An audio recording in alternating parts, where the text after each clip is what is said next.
When is the worst time to take your injection?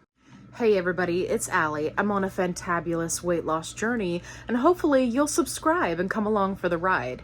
So in today's video, I wanted to talk about the worst times to take your injection of your GLP-1, whether that's Mounjaro, Zepbound, Ozempic, Wegovy, Semaglutide, Tirzepatide, it all applies.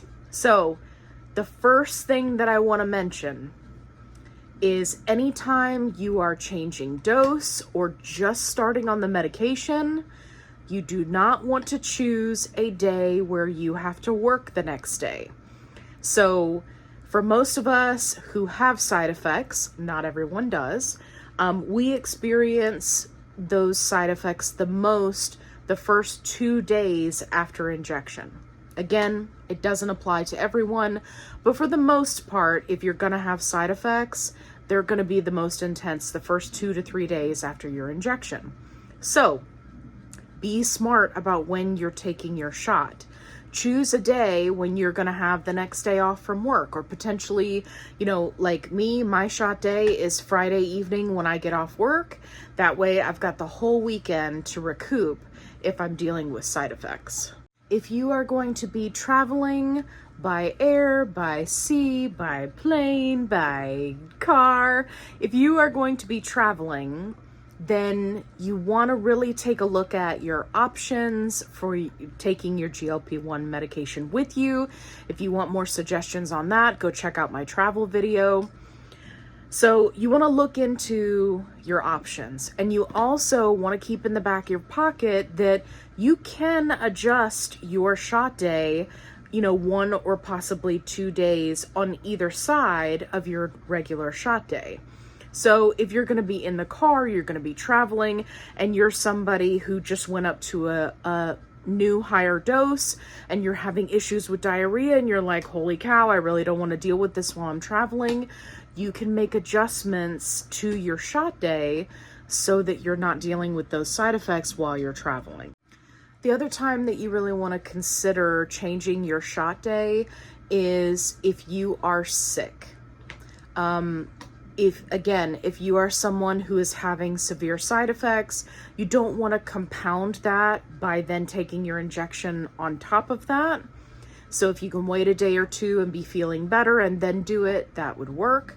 I'm not saying to, if you're sick for a week, push it out for a week. Don't do that. But 1 to 2 days on either side of your shot day is totally fine. The other thing that I want to mention about being sick is if you're one of the lucky people that has no side effects, then even if you're sick, you should take your injection.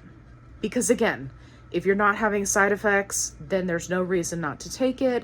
And if there's one thing that we can all agree on, it's that these medications are phenomenal in what they do for our body. So even if you're sick, as long as you're not somebody who's currently struggling with severe side effects, go ahead and take your medication. Last but not least, the number one worst time to take your injection is actually a trick, because it's to not take your injection at all. Skipping a week, even just 1 week, can be really problematic depending on the dose that you're on and the side effects that you're currently experiencing. So if you can avoid it, don't skip your shot. Don't skip it for a holiday. Don't skip it for a trip. Don't skip it for an event. Take your medication, because what may end up happening is that you may have even worse side effects from not taking it. I hope you found this video helpful. When in doubt, ask your doctor. And if you're looking for a positive only support group, I've got you covered. The link is in the description box below. If you haven't already, subscribe. Love to have you along for the ride. Make sure you comment your questions down below, because I'll make a video response for you so that you can get help with whatever your challenges might be on your weight loss journey. And as always, be kind, rewind.